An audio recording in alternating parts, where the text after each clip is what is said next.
Si William James Sidis ay itinuturing na isa sa mga pinakatalino na tao sa kasaysayan.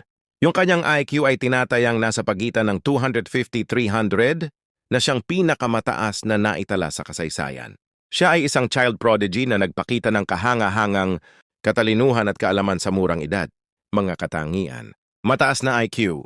Ang IQ ni Sidis ay tinatayang nasa pagitan ng 250-300 na siyang pinakamataas na naitala sa kasaysayan. Child prodigy. Si Sidis ay nagpakita ng kahangahangang katalinuhan at kaalaman sa murang edad. Siya ay nakapag-aral sa Harvard University sa edad na 11 at nakapagtapos sa edad na 16. Inspirasyon. Ang buhay ni Sidis ay nagbigay inspirasyon sa maraming tao na may mataas na IQ at katalinuhan.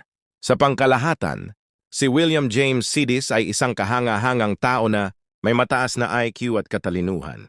Ang kanyang buhay ay nagdulot ng maraming kontrobersya at pag-aaral tungkol sa katalinuhan at kung paano ito dapat gamitin at suportahan. Okay, just follow my channel and share para sa iba pang kaalaman. Thank you and good day.